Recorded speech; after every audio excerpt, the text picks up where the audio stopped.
Hello and welcome to Cage Fighting. It's your main man, Andy Gillard here. Hope everyone's doing well in the world right now. Buonasera, everybody. Matt Guy here. Shorts weather is upon us. Yes, it is. Although, if we get through Storm Dudley, that is, we'll all be okay. Storm Dudley and then Storm Eunice, which is Eunice Cabal. Well, no, you're not Youni. Yeah, it's Eunice Hot Heart from Gladiators for those of a certain age. No idea what that is. No, fuck it. I'm not that old, Stu. Come on, Gladiators. You know that. Yeah, but who was it? What was it? Who are you talking about? She won it. She was the Scottish bird who won Gladiators. Who am I supposed to know the contestants? The actual Gladiators, I know. But I don't remember any contestant names. Hey, that's sad. You remembered Coast to Coast 2 minutes ago, some fucking obscure game. Speaking of Gladiators, I saw something on TikTok the other day where Jet used to be on some game show. Games Master, yeah. And she was some sexy dominatrix giving out game advice. She was the game's mistress. Oh, yes, she was. Yeah. She was also on Finders Keepers with Neil Buchanan. I don't know what that is. No, you've lost me on that one, Yeah, Stu. it was. You look it up later. I mean, Neil Buchanan now rock guitarist superstar, but apparently Dean's auntie knows Diane Newdale.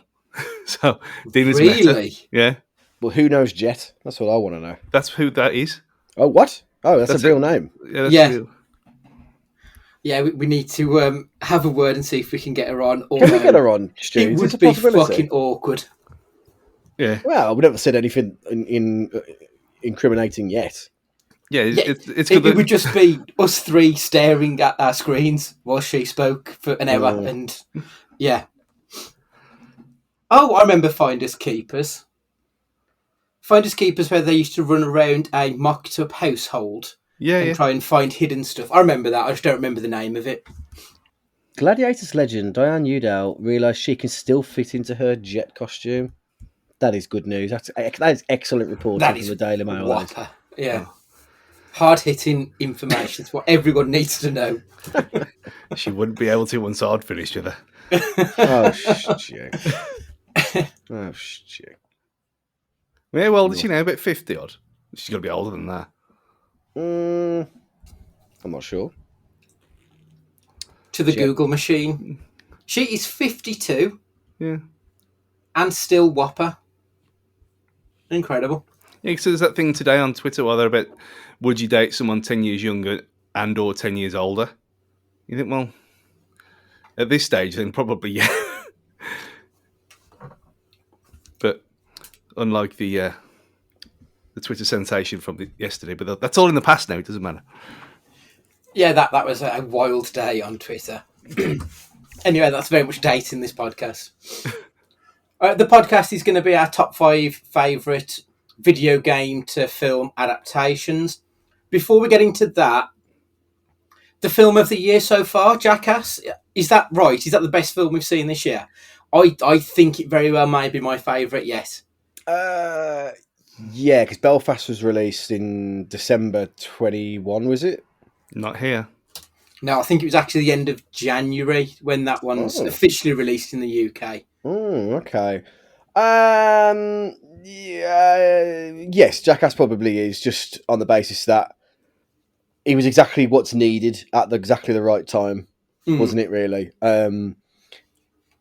It was a massive relief to me as well, because I thought it was going to be really shit. Yeah. The opening scene where the penis dragon Godzilla thing was going on. I remember watching it thinking, oh, I'm going to fucking hate this film. I can see it now. And then within seconds, I'm like, no, this is the best thing I've ever seen. I love it. It was just such a 180. Stu, what are you thinking? Best or worst film of the year yet? What is it? It's the most entertaining film of the year. I mean, you were sat next to me after already seeing it once, and so you knew exactly what was coming, and my face was hurting. I mean, we went to the Arsenal match on the night, and obviously there was nothing to cheer about there, but my face was still hurting at 8 o'clock at night, and we'd watched it literally like 12 hours earlier. It was just piss funny, as it has been for 20 years. But I think you made a good point there, Matt, that it was the film that we sort of needed. I think I'd put in a tweet before about like the pandemic has been in three blocks really, and they've associated with three sort of films or shows. So we had the Tiger King in the first one when everyone was locked up together and we were all there watching it. We had Bo Burnham's Inside, which came out 12 months later, which was obviously about the struggles of being stuck inside. And then we had the Jackass movie when we're starting to see the green shoots of, you know, the new world almost. And it was just that seeing this group of men and the camaraderie, and when they were calling Johnny Knoxville captain and saluting him. And it was just wonderful, soul affirming brilliance. Yeah, there is something oddly. I don't know what it is about it. Heartwarming is probably too strong, but I think it goes back to like when you're kids and you can find joy in the absolute stupidest of things, but it means absolutely the most that it could ever mean at that moment in time. There's an element of that to Jackass. I saw a funny tweet from like the new Preston Lacey, the massive fat guy who's tattooed. Jackass, yeah. Basically, he said, I left a qualification at MIT to join Jackass. Like he's like a proper clever guy. Incredible. And I remember the very first episode of Jackass that I saw was the cup test. So for them to have done that in this film again, it was such a wonderful, taking me right back to the very beginning of my whole experience of Jackass. I properly loved it. I think as a film, like as a pure film, it's like a 1 star, but as an experience, it's a 6 stars. Like, it's fucking brilliant. I really, really enjoyed myself. That pogo stick, it's gotta be them. I'll just leave it at that for those who haven't seen it, but Christ me, that had me all sorts of wrong. It was horrendous, wasn't it? It was. Stu, anything stick out for yourself? Well, nothing will be sticking out after the pogo stick, will it? The cup testing. I mean, when he was just the look of sheer horror on his face when you said it was a lightweight, and or featherweight or wherever it was, and then he came out and then he was saying about how his punching stats and how high up he is in the world records. You know, I don't need to know that right now, and it was one of them things where within minutes of walking out, you're trying to remember, because there was so much again, trying to remember certain parts, and it's took like been a week removed from it now. Like you suddenly just think of something else that happened in it, like the guy's dad, the criminal man who was just having a vulture on his arm for no reason at all. Yeah, Dark Shark was something of a Shark. Bit of a hero in that film. Like, he was an absolute pussy considering he's like ex-criminal gangbanger, but he was shit scared of everything. But I loved how they bigged him up, and it just felt like such a community thing that they had there. I think it was really such a wonderful movie. I can't wait for Jackass 4.5, which is or 4.5, which is going to be on Netflix in the next couple of months. So it'll be all the other stuff that they've filmed. So I'm really looking forward to seeing more of it now. Right, so that's Jackass out of the way.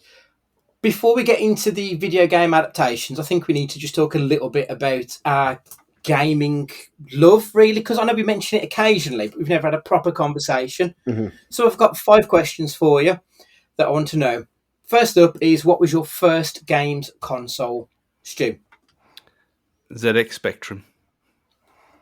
The second one with the rubber keys. Because there was 2 models. So there's one with a built-in tape deck and a second one with rubber keys and a separate cassette tape deck. Took 10 minutes to load. It was all shit. But as a 4 or 5 year old, as I must have been at the time, it's all we had. I mean, they got it from someone Dad knew at work, and it was like he was throwing it out, and we thought, well, we'll try you on this, see if you like this kind of thing. So they ain't got a fucking clue, have they? They don't know. And because I was the oldest in all of us, it was in late 80s here in Wolverhampton. It's not going to be Silicon Valley, is it? So it worked. So it went from Spectrum and then to SNES and then PlayStation and so on. But yeah, ZX Spectrum with Dizzy Down the Rapids and things like that. Yeah, I had that. I had the Spectrum was my first before I moved on to the Nintendo and cartridges and everything. The only things I can remember was a game called Bomberjack, which I absolutely adored. Yeah. And there was a Rupert game, and that's literally all I can remember about it. But yeah, Spectrum was, I think it was a very good sort of grounding into the world. And then obviously everything's just gone a mile a minute ever since then. Matt, what was your first? I had an Amiga. Okay, yeah, some kind of keyboard game floppy disk thing, I think. This is like, I was barely able to remember that. But then my first, like, with a pad was the Master System 2. Which I absolutely loved. We didn't have the money to get the Mega Drive. So when everyone else was playing the Mega Drive, I was still slumming it with the Master System 2. Is that the one with Alex Kidd built in? I think the 2 had one of the Sonics built in. Oh, that was a better option. Yeah, definitely. I like that Matt was retro before retro was cool as well. Yeah. I'm the hidden hipster. I'm lurking amongst the shadows. That's it. So, what's your favourite game franchise then, Matt?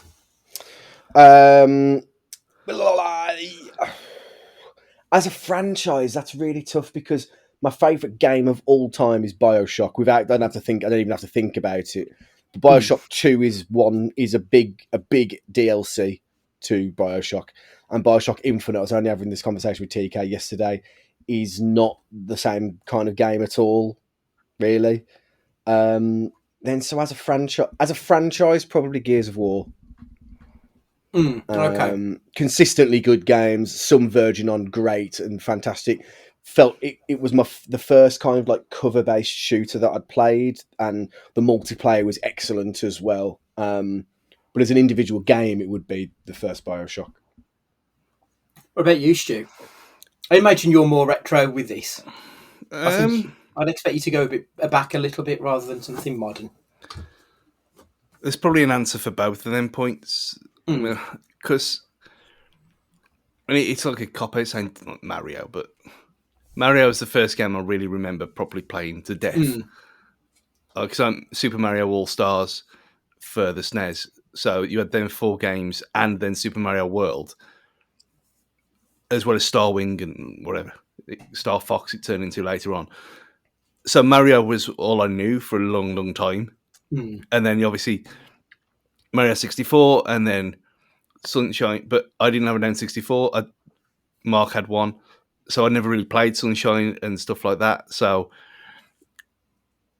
it was a long time between playing Mario games in the past and then playing them again now. And I got the 3D collection last year, played that to death as well. So I'm actually not going to go that way. I'm going to have to go Uncharted. Okay. It's going to have to be. I mean, they're all 6 games, including that one and the new the Lost Legacy version and the Vita one, which no one ever talks about, even though it does count. A bit like Matt with Gears of War. It's not really, well, it kind of is a cover shooter in a way, I suppose. But it's just fun, schlocky silliness. They're not too long. They don't take themselves seriously. The writing's great. Acting's brilliant. So as a modern franchise, it would have to be Uncharted. Legacy-wise, Mario. I'm pretty similar to yourself there. Like my legacy is Mario. I will always go back to a Mario game. Even now, I will go on to Super Mario World and I will have to complete all of the levels, find all of the second exits on every single stage. I need to get was it 94, was it? For some reason, the level count went to 94 rather than 100. But it never told you it was a level count. It just looked like it was a percentage. I think the only one I haven't ever played was the Wii U game. I've played all of the other Marios. Oh. And I absolutely adore it. But the Wii U one. Yeah, the Wii. I ain't played that one either. No, I never got the Wii U. That's silly machines stranded forever until they finally bring it across. Yeah. The modern one is probably the Batman series, the Arkham games. Like, it's not very often that I return to a game, to be perfectly honest. But I've gone back and I've redone Batman a few times. Like I enjoy playing it, and even though I've got 100% on it a few times, I still want to go again. And I think that's the mark of a good game, that it draws you back, even though you've done everything you pretty much can do on the game. Arkham Knight was sensational. Really fantastic, I thought. I loved it. Like, some people didn't like it because I think the twist of who the Arkham Knight was a little bit obvious, but it was the journey, not the destination for me with that game. 100%. I loved it. Yeah. Next question is, what game are you playing currently, Stu? In between Guardians of the Galaxy and Well, you've got PS5. that one, have you? Oh, it's fucking class. It's effectively the game version of what the film was. Okay. I've seen some clips of it on Twitch. It does look fun. It really does. Yeah, that's exactly what it is. It is fun. It's pure fun. I mean, I was saying before, I've bought Spec Ops: The Line on Xbox to play that again because I haven't played it optimized. I haven't played it properly for a long time. But yeah, I have downloaded the 4K upgrade for Uncharted, the Legacy of whatever it is, the Lost Legacy DLC, which turned into a full game, which I never played. So the last one, which is shorter than the others. So, but because I'd finished 4, and it was like, well, this is going to be the last one. I don't want to play it yet. And so I deliberately didn't play it for ages. And I thought, well, it's been upgraded now, so I might as well. So yeah, so Guardians of the Galaxy and Uncharted Lost Legacy. Matt, what about yourself? Well, we're coming to the end of the Ultimate Team game cycle where my Xbox just becomes an Ultimate Team playing device. I have also been playing, because I'm a 32-year-old man-child, I got a Switch for Christmas. So I'm playing Mario Odyssey at the moment, which is a ridiculously fun game. It's class. It really is, but it's good because like you've got as much... You can fly through the game. It's really easy. It's not challenging in the least to just complete the game. But actually, I know if I want to 100% it, I'm in for a bit of a slog. I'm going to have to like learn how to master this game to do it, which is also quite fun. What isn't fun is the fact that I understand I'm now on the rapid decline in my Mario Kart skills. At a time in my life, no feat was too difficult for me on Mario Kart. Like I'm 3-star in everything on every level on Double Dash on the GameCube. I'm not gonna lie, I was incredible. But on this bugger, I just cannot fucking do it for love nor money. I'm terrible at it. Like on like 200cc, trying to like 3-star every Grand Prix. It's not happening. I'm giving up that venture before I've really tried. Another 48 tracks coming soon. I know. I couldn't believe it. Well, I didn't know that 3D one existed, Stu. I was about to ask you, can I play Sunshine anywhere on the Switch? Because Sunshine was brilliant. Proper underrated. It was almost one of like the hidden Mario games, that one, for some reason. I don't know if it's because the system wasn't massively successful compared to what came before and after it. But I assume Paper Mario is available in some form, Stu. Is it? Yeah, yeah. It'll be on the. I presume it'll be on the SNES thing, maybe. I presume. I believe so. Yeah, I think it's got 1 and 2 on there. But didn't they do another one for the Switch fairly recently? The Origami King, Paper Mario as well. So I think it's something that they're still. Did I tell you about quick sidebar? How I thought my Switch was broken when I first had it. Because Sam bought me the little Sam bought me the steering wheel adapter thing, and I was like, I'm not turning this, but there must be some really bad drift because I didn't realise that it had a motion sensor in it. I just thought it was a fun tool, like it's just to make it, and I didn't realise it had motion sensor. So I was constantly like going to one side because I kind of just sat on the floor playing at an angle. And I was like, this stick drifts all over the place. So this is what a shit console this is. I'll have to take this back. And then I didn't realise I'd set it to like motion activated. So I was like, what wizardry is this? This is incredible. Because I've never like played VR or anything. So the fact that I've got a controller that like is motion sensitive is like a revelation to me. It's world breaking. Yeah, Mario 3D All Stars is on Amazon for £51. £51. That's the thing about the Switch. The games retain their value. Like, Yeah, Yeah. it's exactly the same as it was when it launched. yeah, it's Yeah. mad. It's do. I'm currently playing a game called Death Squared. It's basically a puzzle game where you control a box on a screen and you've got to move the box around and get it into a certain space. But you might have to use both boxes to like shield each other to move them around. It's a bit like Thomas Wasn't Alone. Is that the Yeah, game? yeah, I'm thinking Thomas of? Was Yeah, Alone. yeah. I wanted a new puzzler because I'm part way through redoing the Arkham games, funnily enough.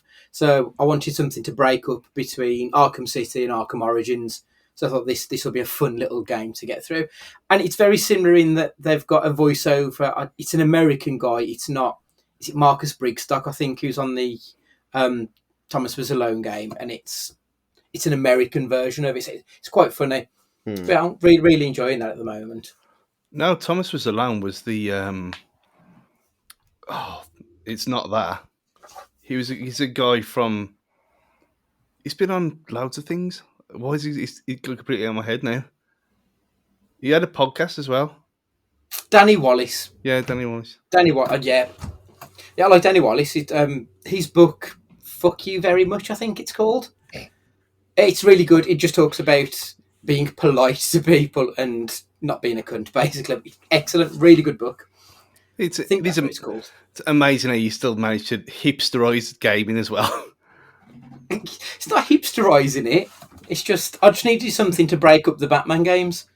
Like, that's basic bitch stuff if it's Batman. I just needed something to break it up. Next question, your favourite genre of game. So what's your go-to if you're in a store, you don't know what you want? Platform, sports, what? Matt? I think I'm going light FPS RPG, so like a BioShock, like a game that has some form of elements of character progression in terms of like whether that be collecting XP and then just kitting out your player with skills and stuff like that. Yeah, first person, but with an RPG elements is usually my go-to. If not, then a straight up RPG like Oblivion, Elder Scrolls, something like that, I do enjoy as well. Yeah, I like a role-playing game. I don't like the first person though, as you both know, and I don't know if I've said on here. I don't know if it's like a travel sickness kind of thing, but if I play it for more than an hour, I start to feel really sick. And I don't know if it's that looking through the eyes of the character you are, so it looks like you're moving, but you're not. It sends me fucking loopy, and I can't play those games. So I need to have a third-person view. I need to be like behind Batman. I couldn't be in his cape and cowl. Stu, what about yourself? That Batman game in VR where you actually put his cape and cowl on. That is pretty amazing feeling, and you don't have to move that much in that one either. So you might not have a sicking fit. Probably third-person action adventure games like Uncharted, Tomb Raider, things like that. Like Guardians. Guardians is the same. Third-person, over-the-shoulder kind of. I mean, that's why I really should play Gears of War. I mean, I've had it for over a year now. That Series S, and it's well. Yeah, it's pretty scandalous that you haven't. To be fair. Yeah, but I know what happened though. I'll play it, and then I want to play them all, and then I won't play anything else for the rest of the year. That's fine because I'll co-op them all. We could blast them through like super quick. Yeah, but if not that, then it'll be it would have been PES before they ruined it all and took it away from me. So no, I can't play any football games anymore. So it'll probably be Gran Turismo when that comes out. It's my relaxing game when it's not Forza or things like that. It'll be some kind of silly driving game just to chill out with. Sounds good. And finally, what video game would you like to see adapted either into a film or into a TV series or whatever you want? Stu? It kind of happened last week. I don't know anymore because I don't like this stuff. Amazing, since this is the topic of the week.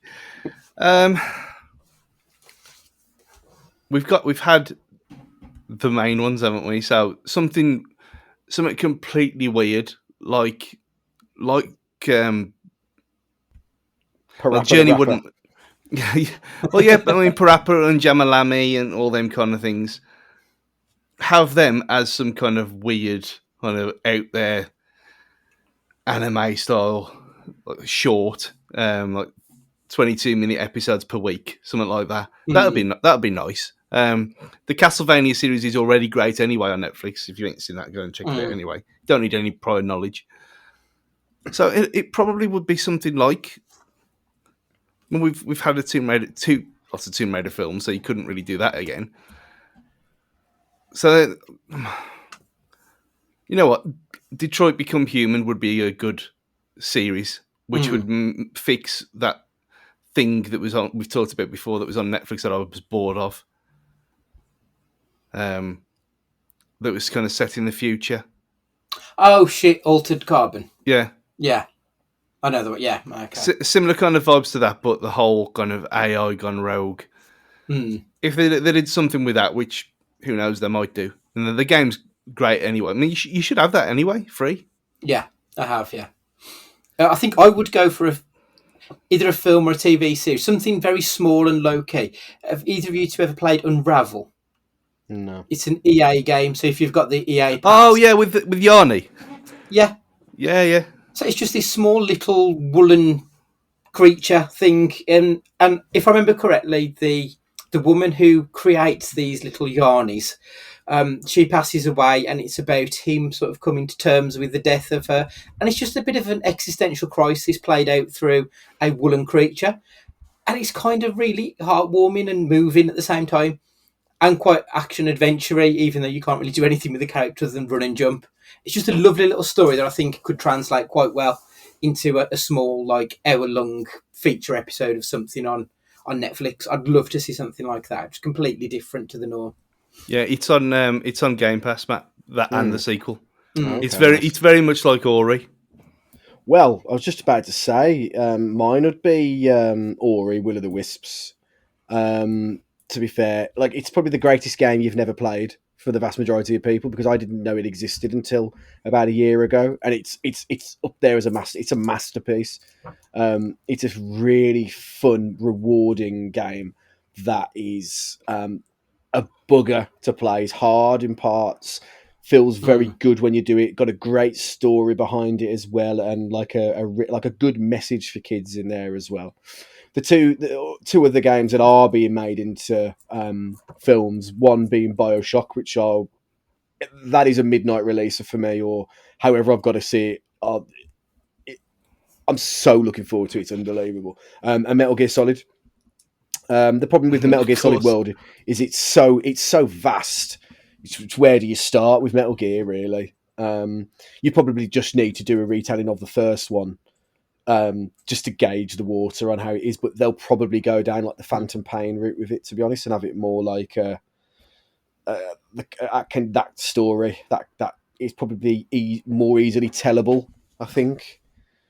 I wonder who you'd have as Snake.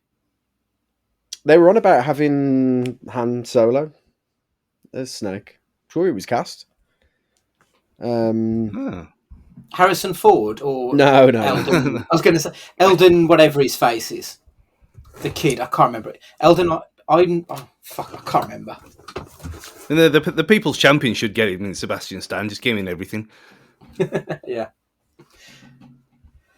Right then. Okay, so that's our love of games. So the rules, I've got to be a stickler on this one.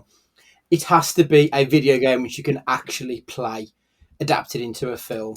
So not one which is themes of video games. So no Free Guy, no Tron, no Willy's Wonderland, Wreck-It Ralph, Ralph Breaks the Internet.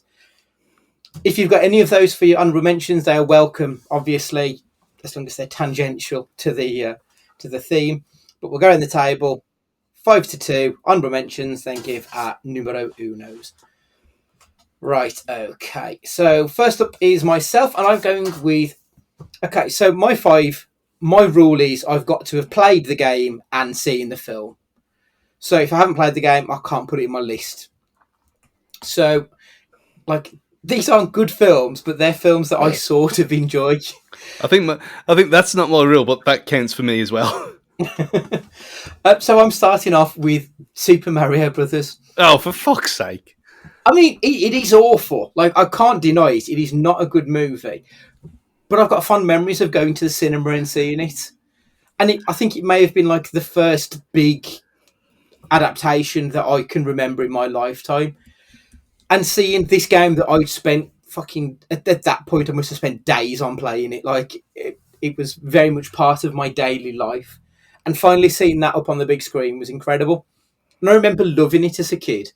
And watching it back now, it kind of breaks my heart that it's not that same movie that I remember. I even remember buying on cassette the Almost Unreal, the Roxette soundtrack to it. Like, I loved it. I properly adored that movie. And then, of course, it sort of influenced this podcast in a way that those boots that they wore there were then used in Face Off in the prison scene. Yeah. So it's got its roots in this podcast, so I feel like I have to give it its props. I did have the figures as well from that film. Really? Yeah. Fantastic.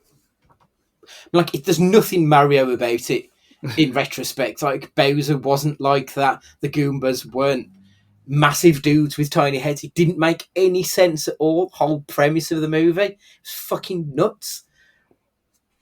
But fuck it, I love it. I've got no argument, I'm afraid, on that one. Matt, you're up next, please. My number 5 is DOA, Dead or Alive. For the simple reason, short review, Holly Valance, Jamie Presley, I'm a young, horny little monkey. There you go. That's pretty much it. And it had serial injury specialist Kevin Nash was also in it. It's basically near 90 minutes of kung fu with women with very little clothes on, and just guilty pleasure action romp that at the time, like 2006 when it was released. You know, it's pretty much the only thing I really cared about was watching Jamie Presley in any capacity, to be honest. So that's why it's my. I mean, that's all you can ask for, isn't it? Really? Yeah. What more do you need? I remember being really annoyed at this film, mainly because the main part of the games was not present at all. Right. We all know what that is, and it was the boob physics from the games. That's what. No. Let's No. let's go back. Let's take a step back. Let's take back a step, Stu. There's no. We all know, like. We all know Dead or Alive games are only good because they had gravity boobs in them. And it was the first time they jiggled in a game ever. And that's why you had spin-offs with volleyball and all this kind of stuff. You go and put Dead or Alive in Google and see what happens. Other than that weird bloke, I can't remember the name of it. Pete Burns. Dead or Alive game, tits will be the next thing, guaranteed. Because that's what them games were for. Boob physics, and obviously casting them ladies. They weren't blessed in that department, but nevertheless. I mean, it's well established my love of Holly Valance, and the only reason it didn't make it into my list is I don't think I've ever played the game, so that's the only reason it's not there. I applaud the choice, though, Matt. I really do. Thank you. I'm here to please. Stu, you're number 5, please, mate. So it's Holly Valance. Mine were films that I just enjoyed, that entertained me. Because there was no way, you can't say any film on this list is good. It's a low bar, isn't it? Yeah. So I went with films I remember watching, coming out and being really entertained by. So my 5th pick is Need for Speed. Played the Need for Speed games for years and years on end over multiple different machines. You had Aaron Paul coming straight out of Breaking Bad. We're already in the grip of the Fast and Furious universe as well. This is the ugly stepchild of the Fast and Furious franchise. It's not a bit around the bush. That's exactly what it is. It's not a good film, of course, but it was fun enough. I mean, them games. I mean, they've kind of turned into a parody of Fast and Furious anyway now with it. Yeah. So, but at the time, they weren't. You had Most Wanted and Hot Pursuit and that kind of thing. And this was someone framed during a street racer who was framed during a race to save himself, basically. So, and it was what it was. I mean, I came out thinking that was pretty good, and I own it over there. I bought it on Blu-ray, and I've watched it a few times since then.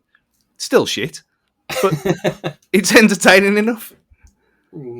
I haven't seen it, to be honest. Like, I like the games that, as you say, they're Fast and Furious in game form. Like, it's perfect for me. They're great fun that you can just stick on and quite easily lose a day just driving around some strange little town. They're great fun. Brilliant. Okay, my number 4 is Doom. Matt? My number 4 is also Doom. We're Excellent. doomed. I love Doom. Like, I mean, obviously, big fan of The Rock, said several times before. I think that if The Rock is in a film, it is automatically at least 3 stars, and this is a 3-star film because the rest of it is shit. I mean, I saw somebody write something about Doom, which I thought was quite excellent. It says, it's really fun to watch good actors being given bad movies. And that's actually couldn't be more true about this. I mean, listen, you've got The Rock. This is early into his acting career, before he... I mean, let's be honest, he doesn't have films with a lot of depth now, truth be told. But, you know, if you've got Carl Urban, you've got Golden Globe winner Rosamund Pike in there. Do you know what I mean? Like, there is some chops in this film, but it's just aliens, isn't it? With a bit more swearing, maybe. I don't know. It's just a fun romp, isn't it? And then you've got to talk about the first person section towards the end, which at the time was just the most bizarre thing I'd ever seen. I was like, what on fucking earth is going on here? We cheered it. Really? Yeah. It's one of the worst things I've seen in a film. Like, it's completely out of context and weird as fuck. And if you don't know the game, imagine watching that film without having played the game. You're like, why the fuck are they doing this to me? It's so bizarre. And of course, as well, they changed the name of the BFG, the big fucking gun, to the Bioform gun. I'm like, what are you doing? Come on, guys. Like, it's a proper swing and a miss, but The Rock's in it, so that's just enough to get it on the list, unfortunately. That's how low the bar is. Stu, your number 4, please. Resident Evil. The first one, not the new one, whatever. The one. Have you seen the new one? Yeah, Raccoon. Is it Raccoon City? Is that what it's called? The new one. The one from the end of last year. Mm-hmm. Yeah, I think it was all right. It was exactly what I expected it to be. Welcome to Raccoon City. Yeah, Welcome to Raccoon. Yeah, that's the one. It's all right. So my number 3 is also another Rock film. It is Rampage. It's weirdly got a bit of heart to it. Like, I genuinely cared for the big ape that The Rock loves in it. That's all I've got to say about this film, because there was not a great deal else going for it. It was kind of nice. That's it. That's everything. Like, what more can you say about the movie? It's based on a game that has got absolutely zero depth. You basically control a gaijin, and then it destroys the buildings. That's it. Like, there's nothing. I don't understand. Like, the film couldn't have really gone anywhere other than what they did with it, I don't think. So they made something decent out of paper mache, basically, because there's no substance to the actual video game. Matt, you're number 3. So my number 3 is also Resident Evil. So Stu, you go first, my friend. I know you're chomping at the bit. It's just time and place thing again, that you're coming off the back of things like Underworld and that kind of era. And I think it's CG blockbusters of middling quality. And then we'd all played the game at this point and all been scared by the dog in the window and whatever. And or people who were too young who didn't. So then this came out and we thought, well, okay, it's got Sir Colin Salmon in, so it's automatically going to be brilliant.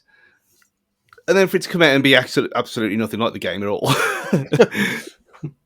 didn't really matter that much because the story that it had worked for me. It worked, and it was you had obviously you had the zombies in it, and you had certain villains.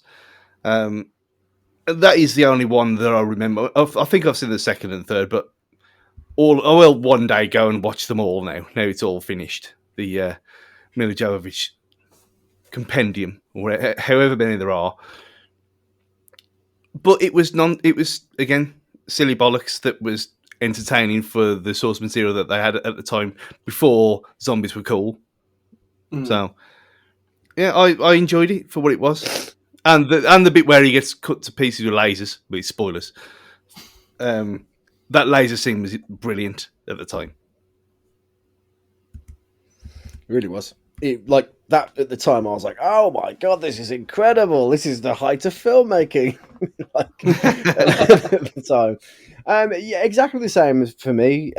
Much like Dead or Alive, I was a horny little monkey, and and I very much liked Mila Jovovich. But what I did like about Resident Evil is it slung Slipknot into the mainstream as well. So Iowa had not long come out. It got to number 1 in the UK album charts, helped by the fact that they did the New Abuse mix of My Plague, which is one of the... I think it's the song when the dogs get out of the cages as it's playing. So basically slung Slipknot into the mainstream as well. It was nothing like the games. There's nothing survival horror really about it, but it was very fun. And it was the great promising start to a franchise. I don't think I've seen any of the sequels. I've seen the first one and that was it. And I watched it on like a dodgy pirate as well. Everyone had that video. Yeah, it was like back when you used to have 2 VCRs next to each other and kept just like recording off the one. So the quality of it was fucking appalling by the time it got to you. But yeah, that's the only time I've ever seen it. I wasn't a huge fan. I don't think I'd actually played the game at that point. It wasn't until later that I'd played it. It didn't really mean anything to me. And then the sequels just never grabbed me, so I never really got into that one, unfortunately. I feel looking back, something I would have got into had I have known the game a lot better at that point, but never did, unfortunately. Stu, number 3 for you, please. And it's the newcomer on the scene, Uncharted, which I know you're chomping at the bit to talk about this one as well. Yeah, well, like I mentioned earlier, how it's probably my favourite franchise of all of them. Every gaming franchise going, I love them games. Ever since the first moment I played the first one, you go back now and it's dodgy as fuck. But this film I expected it to be absolutely awful. Everything we'd heard about it was awful. Tom Holland talking about it the way he did in the build up was like, well, this is not the Nathan Drake that we know anyway, so they've got this wrong. But saying that, as I always say with these things, it clearly says at the start based on. It is not a retelling. It is not scene for scene remake. It is based on the characters by Sony Interactive Entertainment, whatever. So I thought, from knowing the games like I do, I thought that they did a pretty good job with what they had. And they clearly say that it was set before the games anyway, if you want to take it like that. I just completely enjoyed myself from start to finish. Yeah, it's not the best film in the world. Of course it's not. And some of the set pieces are, how much you hated it, the set pieces are pretty stunning, some of them. It's not ruining them. Knowing how they are it's like a remix of 4 of the games, and they're kind of all out of sync where they put them. But as a kind of Jungle Cruise, National Treasure genre film, it's a nice compliment to them, and that's all I could have asked for. But I really enjoyed it, and I'm going to see it again when this comes out. On your own, or? Well, no. Are you being dragged with someone else to go and see it? Well, I got asked if I wanted to go and see it again. I said, well, of course I am. Okay, that's fair enough. Oh, I mean, I saw it today. I couldn't tell you anything about it. Like, nothing happens. It is such an empty glass of a movie. Like, it's not even half full. It's empty. There's nothing there. It's instantly forgettable, I thought, to be perfectly brutally honest with you. I mean, I don't have any skin in this fight. I don't know the games, so I don't know if that colours your opinion of it at all, Stu. Maybe if it wasn't based on the game, do you think you'd still have that same feeling towards it? I was thinking, there's people who I've spoke to who've seen it, who, unlike that podcast that you sent me, whatever that was called, of people who've never played the games, enjoyed it more for that reason, because these people get obsessed with everything, don't they? And no, it's not the same.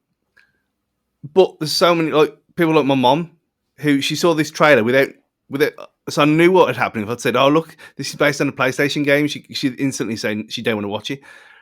So without showing her any context, I showed her the trailer. She, "Oh, are you going to watch that? I'll come with you." I mean, it might be a third time if she wants to go.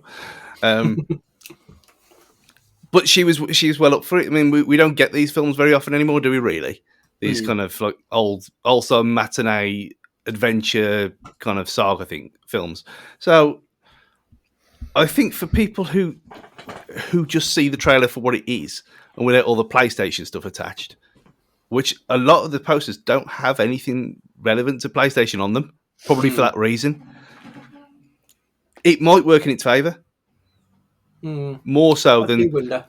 Yeah, and that's why when you two slagging it off all week, saying, "Oh, it'll never make its money back." I actually do think it will. And when it launches in America, well, would have launched in America by the time this comes out, we'll see what that number is, because I'm pretty confident it's going to be higher than you think. They reckon it's going to be 30 to 35 million opening weekend in the States. I think it's already opened there. So they're expecting 30 to 35 million, which isn't great, to be perfectly honest. But I mean, obviously, as I just said, I don't have any skin in this game. I don't really care for the franchise. So if it doesn't work, it's not going to affect me personally, to be perfectly honest. I don't like Marky Mark. I think he's a really boring actor. And I've got to be honest, I don't really think Tom Holland's all that either, if I'm being, brutal about things. I think Tom Holland is just a British younger version of Marky Mark. So put them together on screen, and it's just emptiness for me. The whole thing was really predictable. Of every fucker turned on every fucker at least twice in this movie, and you could see it coming a mile off. And I was just really deflated. I had low expectations, so it didn't need to be great to pass them, and it didn't even reach the bare minimum required for that. I was so bored for most of it, and there was parts where I can only assume they tried to tie into the game. When he puts on that the gun holster, there's a bit where he's falling and you can see his arms moving, but you're looking through his eyes. There's bits that look like they tried to tie into gamey stuff, but not knowing the game, it meant nothing to me. So I was a bit cold on that, and why are you doing it? Who was that cunt who was on the beach? Nolan North. It's the voice actor. That was okay. I don't think I've ever seen his face. But just sticking him in there, I'm like, fuck's this? That's just weird. You've taken me out of the movie. It didn't take much, because there wasn't much of a movie there, but that weird little interstitial that came out of nowhere and completely disturbed the flow of the movie. Yeah, because if you had no context, what he says makes no sense at all. No, none.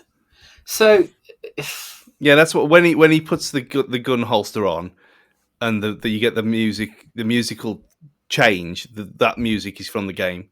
Okay, right. So it does sound like it was fan service to those who like the game. Not knowing the game, it meant nothing to me. So, as a film experience, I thought it was quite poor, to be perfectly honest. Matt, are you going to be going to see it? Tomorrow? Pardon? No, probably not. There's not enough hours in the day to go see something that really doesn't get my juices flowing, unfortunately. If I find myself... if for some reason I suffer a horrific injury in which I can't go to work, but for some reason I can still go to the cinema and have a few days off, then yes, I'll go see it. Well, you should watch this first instead of Power of the Dog. Let's just put that out there. Power of the Dog's incredible. Power of the Dog doesn't look like he's going to do anything for me either, if I'm perfectly honest. It'll knock you I out. think you will like it. It'll knock you out for 2 hours. That's what it'll do. I mean, like I say, I'm fully embracing my middle-aged tendencies now because I just want to go see Death on the Nile, to be honest. Do you know what I mean? Like, give me a bit of Poirot. I want a bit of Branner in my life. I've not seen the train one, the Orient Express. Oh yeah. So I don't really have much interest in this one, and then the reviews have sort of soured me against it too, to be honest. Yeah, they've not been great, but no. Anyway, back to games. Where were we? Stu, you've just given us your third, so it's my second now, and that is Tomb Raider. It was all right. Which one? Not the Angelina Jolie ones. I've got to be honest, I've never really got the popularity of Angelina Jolie. I don't think she's that good an actor. I never really got it with her. Whereas I am a fan of Alicia Vikander. Everything I've seen her in, she's been at least decent in it. And she was decent in this. Compared to the original films, these felt, so much more realistic than what we were used to. It was that sort of over the top, almost cartoon-esque, and then they completely transformed it into a sort of modern day, almost Indiana Jones, but not quite to that level. Well, nowhere near that level because it's just a fine film. And the films are so bad when it comes to this genre that fine is good enough to get onto this list right now. They were interesting. Like, I liked the games that one is based on as well, the one that's tied into. So I think that did help that I've got the knowledge of the game and then and then watched the films. I did enjoy that link up between the two. The acting throughout it was decent. I thought she was a very likeable presence on the screen. I did want to see more, and I'm quite looking forward to. Is it Obsidian? Is that the name of the new one, if I remember correctly? Which I think is due out next year.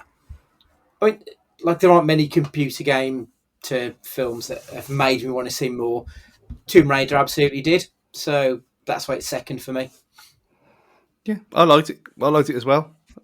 The bit where, the bit with the plane, the Nazi plane in the jungle. Yes. That's ripped straight from the first Uncharted game. Oh, is it really? Yeah. Proper tense, though, isn't it, in that? Like, that you do genuinely worry that things are about to go sideways. I think they did really well with it. Yeah, so I completely forgot about that scene, and then they showed it in the buffering trailer for whatever the hell that is for in the cinema. It was they were showing the family with that scene, and then it buffers halfway through, and it was like about illegal streaming or whatever. Would you take this or whatever it is? But yeah, as Tomb Raider was influenced by Indiana Jones, and then Uncharted was influenced by Tomb Raider, and then Tomb Raider, it's a snake eating its own tail kind of situation over and over again with them. But yeah, I mean, I enjoyed it for what it was, and as soon as I said it was going to be gritty like the rebooted games, I thought, well, it's not going to be cartoony with Daniel Craig, is it? So let's see what happens. But yeah, I mean, again, enjoyed it perfectly fine. It was probably 6 or 7 on mine. Yeah, it's fair enough. Matt, number 2 for you, please. Would be Mortal Kombat. From last year? No, not from last year. From 95. I think, is it 95? Yeah, I think it is. Can I proceed? I can't believe I can proceed. This is unprecedented. I was convinced this would be on someone's list. Basically, I didn't watch it at the time, but I watched it maybe three years after it was released. It going through a time when my mum and my dad got divorced when I was about 6 or 7. So we'd go to his once a week, and we'd go to the corner shop, and we'd rent a film every Friday or whenever it was that we'd go around. But for some bizarre reason, even though I was about 8, 9 years old, we'd exclusively rent 18s.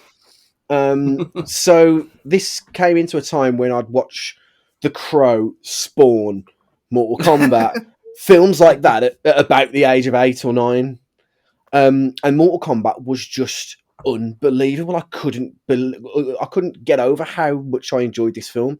I remember finishing it. I remember it so vividly. Finishing the film, immediately getting up and just doing like karate kicks and chops, like in the middle of like the living room, because it just felt like it felt groundbreaking at the time. I just think like I'd never seen like effects like it with Scorpion. I'd never seen like this crazy world come together, and then the end, even though it's like it's super shit now when you look back at the ending, and it's just like just setting up the next one. I was like, oh my god, this is incredible! Like it was just an amazing experience at the time. Now, not so much, but it transports me back to a really happy time where I was watching all these films for the first time that I was way too young to watch. But it just brings back happy memories for me. I remember loving it at the time, and as you say, you watch it back now and you think, how on earth did I ever like this movie? But like, it is genuinely quite exciting, especially at that age, and because I would have been playing the game religiously at that point. So I was properly into it. I remember I bought it on a pirated copy when I went to Blackpool for a day out, and I got it home and the fucking video didn't work, did it? The robbing bastards. But yeah, I loved it. The second one was absolute awful. One of the worst films I've ever seen. Yeah, with some of the worst CG like ever put to fucking film. It's horrific. So Stu, your number 2 is one we're going to jump over, but if you'd like to announce it. Detective Pikachu. So on to some honourable mentions. I've got 3. Ready Player 1 and Ready Player 2, the books, not the film. They're sort of tied into specific video games dating back throughout like the last 40 years worth of video games. It's such a absolute rip-roar of a ride through these movies. Through these books. They're incredible. I'm not the quickest of readers, and I managed to get through both of the books in like 4 days. They're nearly 400 pages, and it was just a case of I just couldn't put it down. I needed to finish it. And as soon as I'd finished one, I'd ordered the second book, and that was done within like half a week. It was incredible. I enjoyed the film, but I'm glad I saw the film first, because if I think it was the other way around, I'd have hated it, because the film just doesn't touch the sides of the books. I should imagine because the books are huge, all-encompassing, but they're incredible. Such a good read. High Voltage is a video game movie that wasn't a video game. Like, High Voltage is awesome. It's basically Grand Theft Auto on film with Jason Statham. It's bonkers. Loved it. And the sequel's really good as well. And the last one is a film called Werewolves Within, which I think was released last year. It's available on Netflix now. I've not played the video game, or I've never even heard of the video game before, but it's about a sheriff who goes to a small town. They get snowed in, and there's a werewolf on the prowl who starts picking people off. It's a comedy, horror. Sam Richardson's in it. If you've seen Veep, you'll know his face. He's a very funny dude. It's a really great movie, and it would probably be my number 1 on this list if I'd have played the game, but that's the only reason it couldn't be. Matt, your honourable mentions, please. So, I mean, not fantastic, but I did enjoy the games. So, Max Payne. The games at the time, I think it was like the first game I'd ever played that had bullet time in, I think. Or like a bullet time mechanic during the game. So that was pretty good. TV show, even though the second series is dull as dishwater, The Witcher. First series of The Witcher was excellent, I thought. And just because at the time, because in gaming, we've got this stupid, really tribalistic thing that it's got to be one or the other, the most recent thing being Sony or Xbox. But I was always a Nintendo guy, so Sonic never did anything for me. So Sonic the Hedgehog would be an honourable mention for me because I was never that much into it when I was a youth. Stu? Mortal Kombat from last year. Because as I said last year, however shit it was, I enjoyed it. And But you compare that to watching the original one now. As you both said literally 5 minutes ago, it doesn't hold up. The original one does not hold up now. It's still better than that version, though. But yeah, for some reason, I enjoyed that film. The one with Silent Hill with Sean Bean, which is very well. It's not the same as the game or any of the games, really, other than a few certain characters in the setting. It's got the essence of it, and I thought actually, as a psychological thriller, it wasn't that bad. And it wasn't good, but it was. It wasn't that bad, and it was another one of them. I came out of it. I mean, I never saw the sequel, but I came out of it thinking, okay. Passable. And yeah, when obviously the pièce de résistance. I mean, you look at just looking at the cast. I mean, how can it possibly fail? Matthew Lillard, Christiana Loken, John Rhys Davies, Ray Liotta, Ron Perlman, and the Staith. I mean, that is a decent cast. I would watch them in most things, to be perfectly honest. The only problem is directed by Hugh Bowl. Yeah, that is an issue. in the name of the king, a dungeon siege tale. Oh, it's. I mean, I haven't seen it since it came out, and 2007 apparently. Looking at IMDb. Lily Sobieski. Lily Sobieski from The Wicker Man. Yeah, she's in there as well. Yeah, I watched it about 3 years ago. Yeah. And it's like they've been paid to go on like a role playing day. None of them are taking it seriously whatsoever. They don't even give Statham's character a name. He's just referred to as his job title as the farmer. What the fuck are you doing? It's so bad. And it's a long fucking film as well. I'm sure it's about 4 hours long. It's 2 hours 7 minutes. Oh, it drags. Yeah, it's horrendous. It's at 3.8 on IMDb. That's generous as well, isn't it? Let's be honest. God, I mean, looking on the on Rotten Tomatoes, it's got 4% on Rotten Tomatoes. and speaking of Rotten Tomatoes, just for context of like the films we're discussing, last year's Mortal Kombat is the 4th highest ranked film on Rotten Tomatoes for video game to movie adaptations. Mad, that is. See, and it's 54%. Like, and it's the 4th. So that's like the level we're at with these movies. Just horrific. See, as I always say, there's more of my people than yours. Ugh, not many. Tastemakers, that's what we are. But yeah, I mean, that's where we are with these things. Right, okay, so my number 1 is one we're going to skip over, and it is Sonic the Hedgehog. Matt? So my number 1 is Stu's number 2, I believe. So it is Detective Pikachu. Yes. Detective Pikachu was, I mean, I was always looking forward to it. I was very much looking forward to it actually when it came out. But it had that rare combination of being everything I wanted it to be, a complete nostalgia trip for all the right reasons, a film that couldn't grip a kid that might not have never seen Pokemon at all, and it was just in the right sweet spot where we weren't sick of Ryan Reynolds. So it had That's never happening. It had everything, really. I think it was just a really fantastic film. I absolutely loved it, and it ticked all the boxes for me, and I couldn't wait to watch it again. Like, I had a real fun time watching it. Now, Pokemon for me was huge. Like, Pokemon, well, I had blue. My brother had yellow for some weird reason. I don't know why he didn't have red.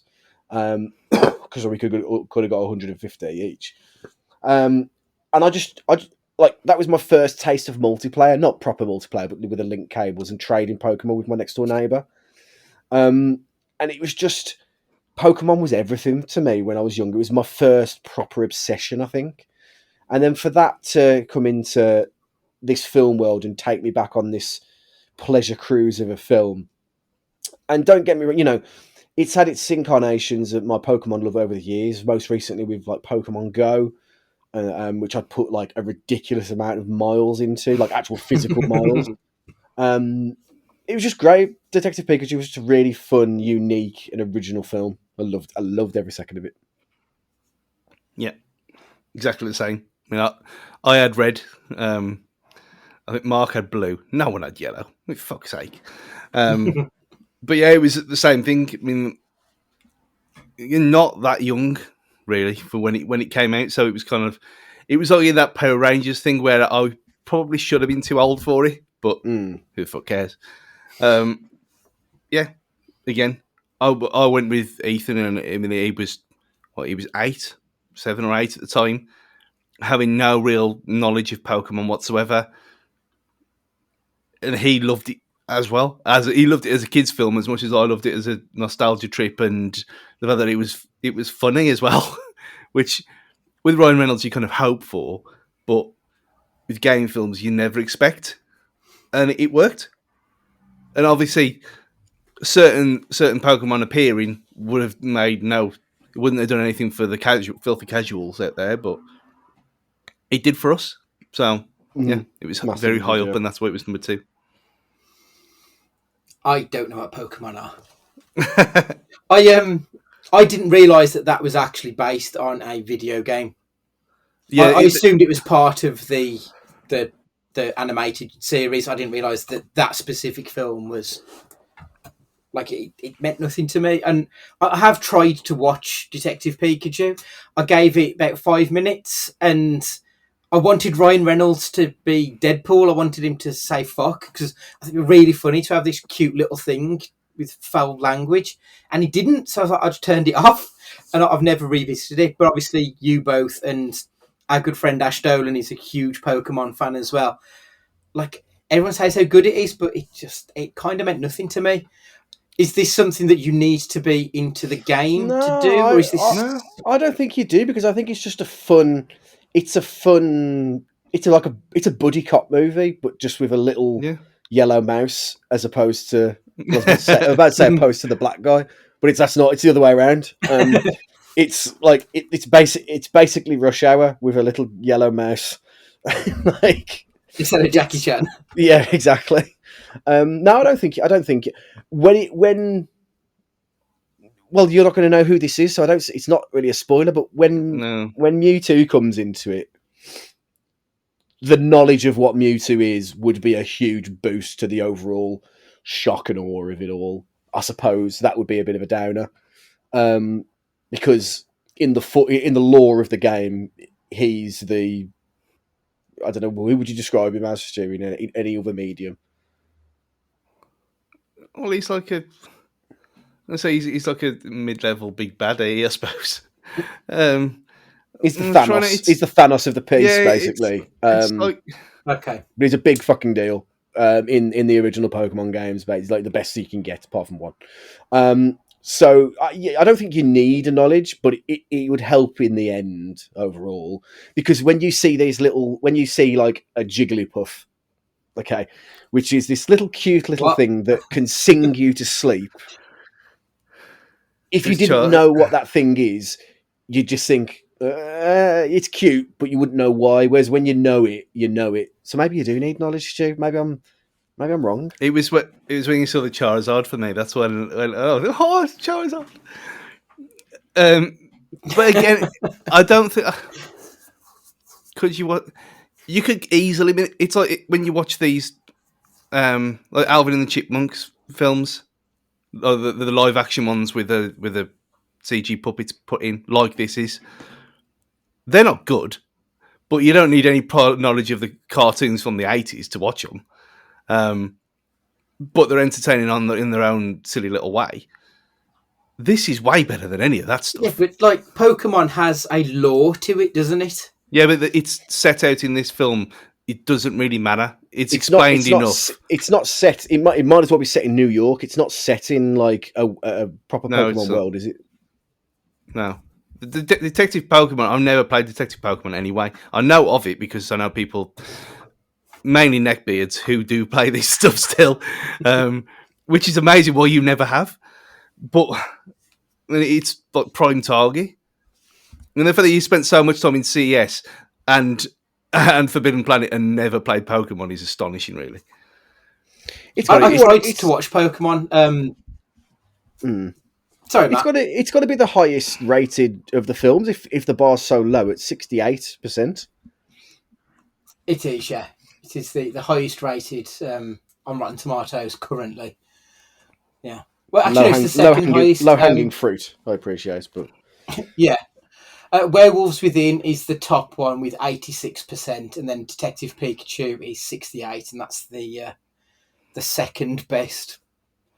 Yeah, I tried to watch Pokemon about 2 years ago, and I got 6 episodes in. I was like, I can't do this. No, I love silly bollocks animated stuff. It should be the kind of thing I'm into. No, it just wasn't for me. It's too late though. It's like definitely you're out of time now from when that stuff was relevant. But yeah, I mean, like we established with how wrong you were about The Gentleman when you only gave that 5 minutes too little. I never said that it was a bad film. I just said that I couldn't get into it. I will give it a chance one day, but I didn't like the start. It didn't make me want to watch any more of it going along. So you should have a day watching The Gentleman and then Detective Pikachu straight after. Maybe once I've finished off the Oscar films, I've got like 2 left to do. So maybe I'll do that this weekend. We'll see. Right. Okay. So Stu, you're number 1, please. I mean, Detective Pikachu would have been number 1 if this had never existed. And as soon as it came out, and again, taking an actual child to go and see it made no difference whatsoever to the fact that this film is incredible. And get peak Jim Carrey back to his 90s best, which no one expected at all. The whole thing of how Sonic was... Oh, it's Sonic, obviously. The whole thing of how Sonic was broken and it looked awful, if you believe that that's what actually happened, rather than, oh, this is going to be fun. Let's pretend that the internet changed our whole character model in the space of a few months. That whole thing, whatever happened with it, the original model was crap. It didn't look anything like Sonic. It looked freaky and weird. They changed it, and it worked brilliantly. And the fact that when we had that picture when you hadn't seen the end.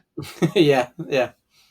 And the discovery of Tails, yeah. Yeah, the discovery of Tails at the end, and just the childlike joy on your face. I had that throughout the entire film, from start to finish. And I must have seen it about 6 times since it came out. It's just lovely. Yeah, I love it so much. Everything about it I like. I've never been a massive James Marsden fan, but he was perfectly cast in that role as the surly bit of a dick to start off with, but then softens his stance to it. Like, he's really good in that role. I think Ben Schwartz as the voice of Sonic is perfectly cast. I couldn't imagine anybody else doing Sonic's voice now. He's just so on the money for it. And yeah, Jim Carrey, like, as a kid, I loved Jim Carrey. Ace Ventura was one of my favourite films growing up. It was brilliant. And he was still capable of good performances like Eternal Sunshine of the Spotless Mind, but they were becoming more and more infrequent, those kind of performances. So to see him go back to that swing for the fences kind of Jim Carrey that we know that he's capable of was fantastic to see.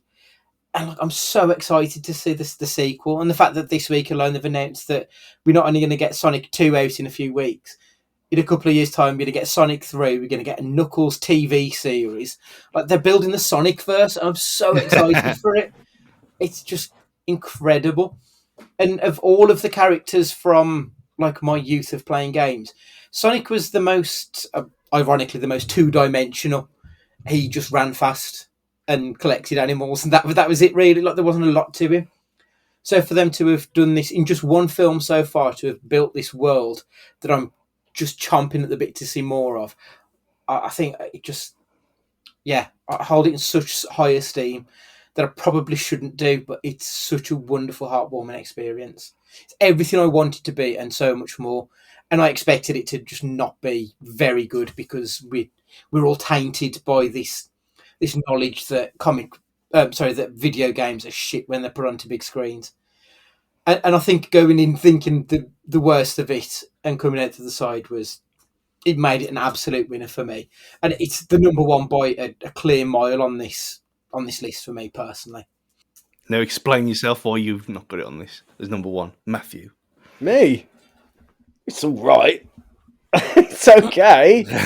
But I was never that mad into Sonic. So as all of the things on mine are games and films that I've enjoyed in my life. So, yeah, it was absolutely fine. It was 6.5 to 7 out of 10 for me because I didn't get as excited about it. But it's elements of it. There's absolutely no reason why I would discourage anyone from watching it because it's got really good performances in it. It's action, good for kids, but good for adults. Yeah, it's absolutely fine. It's just it's not as good as Detective Pikachu for me because of what it does for me as a piece, what the emotions it makes me feel. You know, it's I'll tell you what it is. Detective Pikachu is white toast with butter. Sonic is brown toast with butter. There's both toast. I like toast. I just like white toast with butter a little bit more than I do brown toast with butter. There you go. They're both good though. It's a good enough analogy. Yeah, that's fair. But yeah, like I said, like I'm looking at the list here of the top, however many films there are that are in it, and like we start with, as I said, Werewolves Within on 86%. Then once we get to like the proper games that everyone knows, the drop in quality is huge. Oh, there's some dross, proper dross. Oh god! I mean, looking at the bottom of the list, Tekken. I didn't even know there was a Tekken film. Yeah, I've seen it. It's terrible. Really It's got bad. a 0% on IMDb. 0. Where's Right. Blood Rain? Blood Rain is like 4-5 from the bottom with 4%. It's on the same as In the Name of the King, a Dungeon Siege Tale. Like it's just the shit. It's a pretty Mortal bad Kombat genre. Annihilation is third bottom. It is like, but why? Because we've played games where they've had storylines and we've loved them. Why haven't they translated onto the big screen? Well, the problem is, we can't even say it's because of snobbery, because of you know what I mean. Because they're games to films, people are just poo-pooing them for the sake of it. We can't even say is that because you've got some like big name actors in some of these films that end up being absolutely atrocious. Take Assassin's Creed, for example. Mm-hmm. How do they make Fassbender and Marion Cotillard? Sorry, I'm absolutely butchering that. And Jeremy Irons, and fuck it up so much. Like it's like these formulas should be really easy, but they're not for some reason. And you can't even say it's because of snobbery. Like again, Assassin's Creed, Prince of Persia, Gyllenhaal in it. With Gyllenhaal should add stars to any film he's in. Yet it's terrible.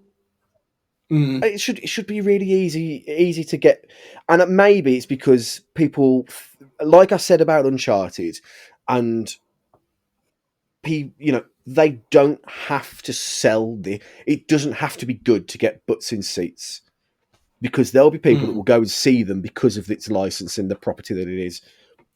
You know what I mean? The same way that if someone was to say to me, BioShock is the worst thing out there, it doesn't matter, I'll still pay my money and I'll go see it because I'm a fan of the source material. And maybe that's why people maybe just think maybe their standards are just dropped because they know they don't have to put in a good effort for these films. People will see it anyway. I think one of the problems as well, that a lot of these things, well, the last 15 years worth of things are actually better stories anyway in game form than they over 20 hours than can be told in 2. Yeah. So I think that's why the Last of Us HBO series has got a chance, because it's been written by Druckmann anyway. It's a series, so it's got at least 10 hours. The game's only about 15, 16. So again, as long as they're not retelling the game, which no one really wants. Well, you never played. Neither of you played it, did you? So I've got about 3 hours into it. I've never had a new generation PlayStation, so yeah. So I think that that's got the potential to be amazing. Hmm. For the reason that it's a story being written by the guy who made the story in the first place. Mm-hmm. I mean, the other things, I mean, like Hitman, I completely forgot about Hitman with Oliphant. Crap, just crap. Even Douglas Scott, I mean, we like Douglas Scott a lot. No, just no. No. Alone in the Dark, is that in the U-Bowl as well? Yeah, it is. Of course, it is. That is the bottom but one, so that's like the next place up with 1%. But we have got to. I mean, if we don't talk about Street Fighter, people are going to be mad, aren't they? So, Street Fighter is awful, but it's strangely fun, even now in a kind of ironic way. And you watch it just for Kylie and Van Damme. But I saw that on my birthday, maybe my 12th birthday, and I hated it at the time. I've never been able to forgive it for ruining my birthday. So it's a terrible film. I had it on, you know, when they used to them double and triple pack DVDs. Yeah. That was paired with Biodome. That's a classic of the genre, isn't it? We should probably do that on one of the future picture pods, I think. But I think you touched on something then, Stu. So Druckmann is writing the Last of Us TV series. I remember hearing an interview with Kevin Smith years ago when he did the script for, which became Superman Lives, which never got picked up, which became the unsuccessful Nicolas Cage, Tim Burton version. And he was asked by Warner Brothers to write a script, and he just said to them, "Why don't you use the comic book writers? Like you've got the staff to write this film, and they know the characters." And their response was, "But they're comic book writers; they're not film writers." Is there a certain level of contempt from the companies towards properties such as video games because they assume that butts on seats will arrive just because it's Uncharted and people like Uncharted? Is there that level of contempt, do you think, from there, where they don't care because they know they will get the money ultimately?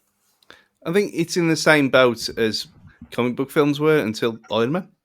I think that's all it is. They're just seen as like nonsense, like Spawn and stuff like that. That was just there, and things like The Crow and stuff like this, where we people know what they are, they'll go and see them anyway, so it didn't matter. Like the Raimi Spider-Man films, they got progressively worse until it had to be redone again. It was the same kind of. There was always a bit of I like X-Men. I remember going to see when we went to see X-Men in 2000. We were laughed at for going to watch X-Men. Laughed at. And you're saying, "Oh, you're going to watch a Multiverse of Madness." Oh, I want to see that. It's a completely different mindset. I think that's just where it is at the minute. That it's still in that kind of, oh, it's Mario and Sonic. It's for kids still. So yeah. So until then, people die, which is what's gonna. When the old people die and they're all gone, and we all take over, then it'll be fine. Wow, but this took a turn. It did, didn't it?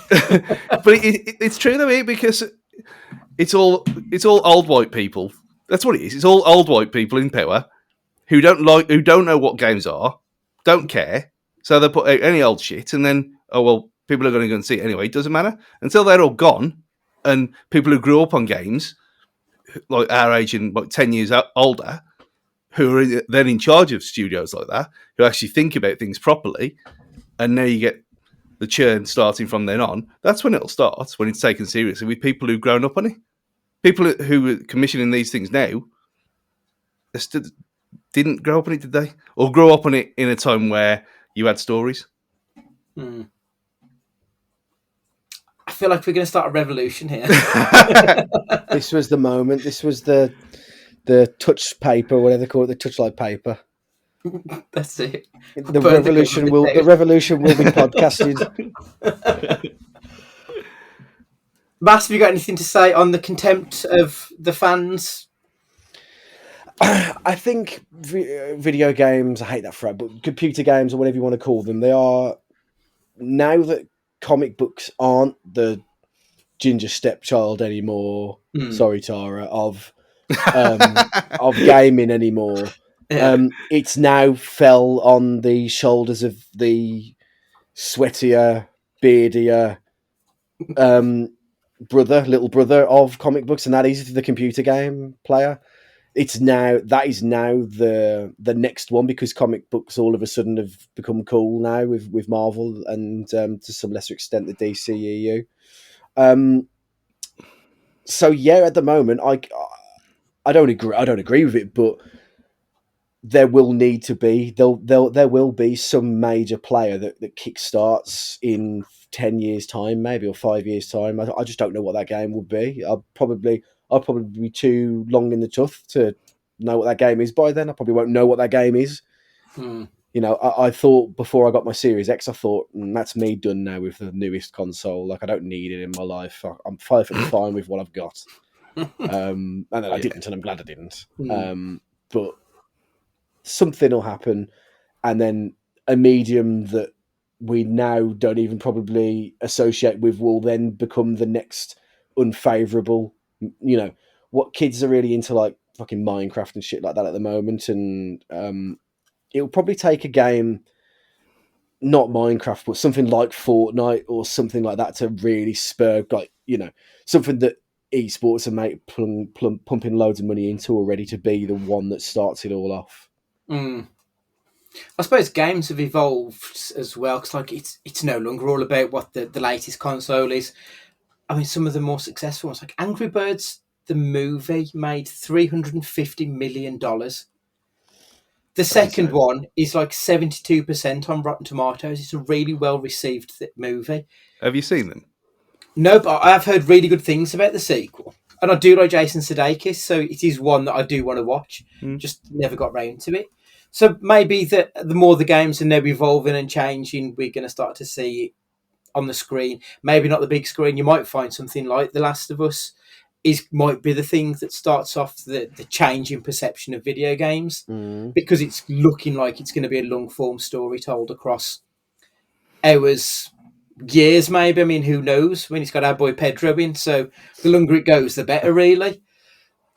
So I don't know. I think you're both right, though. I do think there's got to be something where eventually they'll be taken seriously, and at the minute they just kind of feel like fodder, which is a bit of a shame as someone who spent a lot of time investing in the many different worlds that you can access through your video console. You know what? The Free Guy was pretty much just my Fortnite anyway, and I think they word that brilliantly, because you even had, there was a little section towards the end when he's on the bridge where the Fortnite axe come up in his hand, and again when Ethan he didn't watch it with me, but when he watched it later, that's the first thing he said to me. So the Fortnite, I think, I've never played that game, but obviously I know it by proxy because he's on it like 4 hours a day after he's done all his school stuff done. But then it's like they live in there, they live in Fortnite, and they live in Apex and places like this, and in the servers and this kind of living world shared experience stuff. And you had characters from Free Guy in Fortnite itself as cross promotion, cool. And like Drake and Chloe from the Uncharted are going to be in Fortnite for a bit as characters. The Rock was in there again doing something else, and they're all. It's turned into like a big promotional thing for other things as well. So clever marketing, isn't it? Yeah, it's genius. And then you sell these battle pass things to them for 20 quid every 2 months for a free game. It's all cross-pollination, and I think that's where it'll come. That's what will bleed into it as well eventually. So you only have to mention Fortnite, and like half the kids at his school have got Fortnite bags, like Fortnite dressing gowns. It's everywhere. It's only a matter of time. There'll be a Fortnite movie eventually. Yeah, it does seem like it's poised to take over the world, doesn't it? I've never even played it. Like, it makes me feel really old when I hear people talking about Fortnite, because I don't even really know what it's about, if I'm being perfectly honest. It's just a battle royale. That's all it is. I mean, Oh, is it? All right, okay. Is it like that game that we played where you just have to keep running to the end of the level and try and push people out of the way? I can't remember what it's called. I wanted to say Free Guy, but that's obviously the movie. it's basically an arena that closes in on itself. And it's like last man standing or last team standing, whichever one you're playing. That's all it is. But then you've got like creative mode and free mode, like you do in Minecraft, and so you can create communities and build stuff. It's all foreign to me. Yeah, it's fascinating, but I haven't got a clue. Like, nothing makes me feel older than the march of time. On technology, like, it moves so fast, but yeah, incredible. Right, okay, that's us done on the video game world for now. I think we could probably come back and do an episode on this, like a question cast, but just specifically about video games. I don't think we talk about it enough, but I've really enjoyed it. Right, so next week it's a picture pod, and we're doing Primal. Yes! From 2019, I think it is. It was one recommended by one of our Twitter followers, so I'm kind of looking forward to it. I've not seen it yet, but I've seen like the images of Nick Cage looking absolutely horrendous. So I'm looking forward to it. I think it might be one of the dark films of his history. I mean, who knows? He may come out with another Colour Out of Space, but it doesn't look like it's going to be that good, if I'm brutally honest. So make sure you've got us on the Twitter and Instagram at Cage Fighting Pod. Emails to cagefightingpod@gmail.com. Please make sure that you are following us, and if you could leave us a review, we would absolutely love that. So for this week, Matthew, would you like to say goodbye? Ciao, everybody. Hope you have a wonderful time, and let us know if you've been swayed into playing any of the games that are featured on this episode, because we'd love to hear your reviews on them. Stay safe.